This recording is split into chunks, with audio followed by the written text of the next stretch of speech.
Hello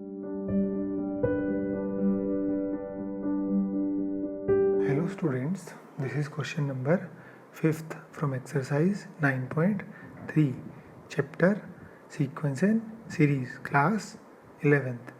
तो 3 parts हैं। तो पहले फर्स्ट पार्ट की बात करते हैं, ए वाले पार्ट की। इसमें जो ये सीक्वेंस है 2, 2√2, 4, ये जो सीक्वेंस है क्या है, जीपी है। तो अपने कहते हैं फर्स्ट टर्म को मान लेते हैं स्मॉल ए, विच इज़ हो जाएगा 2, कॉमन रेशियो इसको मान लेते हैं आर, ये आ जाएगा 2√2/2 बराबर √2। अब अपने को निकालना है कि 128 जो है वो सीक्वेंस का कौन सा टर्म होगा। तो हम मानते हैं let nth term of sequence is 128, ठीक है ना। सो हम कहते हैं Tn, nth टर्म का फॉर्मूला Tn बराबर होगा AR power n-1 that is equals to 128। So this implies ये बनेगा 2 इंटू √2 का power n-1 is equals to 128। Simplify करेंगे तो ये बनेगा दिस इम्प्लाइज √2 का पावर n-1 इक्वल्स टू 64। तो यहाँ से लिख सकते हैं 2 का पावर n-1/2, 2 का पावर n-1/2 बराबर 2 का power 6। So this implies n-1/2 बराबर 6। सो दिस इम्प्लाइज n-1 है 12। सो यहाँ से आ जाएगा n इक्वल्स टू 13। इसका मतलब ये जो सीक्वेंस का जो कौन सा टर्म होगा, 13th टर्म होगा आंसर। सिमिलरली देखो बी वाले में अपने को गिवन है सीक्वेंस, गिवन है √3 और 3√3। तो अगेन ये अपने बोलते हैं क्या है, ये जीपी है।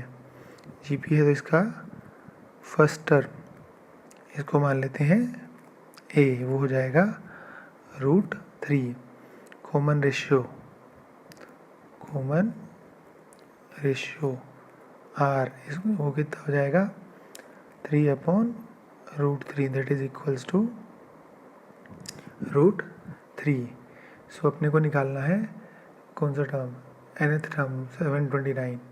तो अपने कहते हैं let nth term of GP is 729, ठीक है ना। सो अपने ऐसा बोलते हैं Tn टर्म के फॉर्मूले से, Tn टर्म हो जाएगा AR का पावर n-1 इक्वल्स टू 729, ठीक है ना।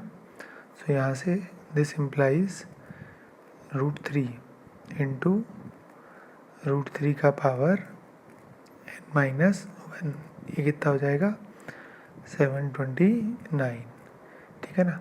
सो दिस इम्प्लाइज ये बनेगा √3 का पावर n बराबर 729।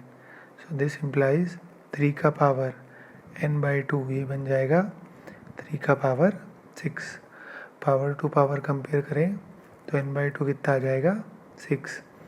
दिस इम्प्लाइज n कितना आ जाएगा 12। क्या हो जाएगा आंसर। नेक्स्ट थर्ड पार्ट की बात करते हैं। थर्ड पार्ट में 1/3, 1/9, 1/27। सो अपने ऐसा बोलते हैं जो इसका सी वाला पार्ट है, इसमें 1/3, 1/9, 1/27 ये भी क्या है, हमारी जीपी है। तो इसका फर्स्ट टर्म जो है वो हो जाएगा ए, फर्स्ट टर्म ए कितना हो जाएगा 1/3, common ratio that is R, वो हो जाएगा 1/√3 9 डिवाइड बाई 1/3 जो कि आ जाएगा 1/3 के इक्वल। सो अपने कहते हैं let nth term of GP is 1/1968 ठीक है ना। सो अपने बोलते हैं Tn इक्वल्स टू होता है AR power n-1, this is equals to 1 आ जाएगा 19683। दिस इम्प्लाइज वैल्यू रखते हैं तो ये बनेगा 1/3 into 1/3 power n-1 equals to ये बनेगा 1/3 पावर 9 ठीक है ना। सो दिस इम्प्लाइज ये बनेगा 1/3 power n equals to 1/3 power 9। Compare करते हैं तो हमारा n बराबर आ जाएगा 9। इसका मतलब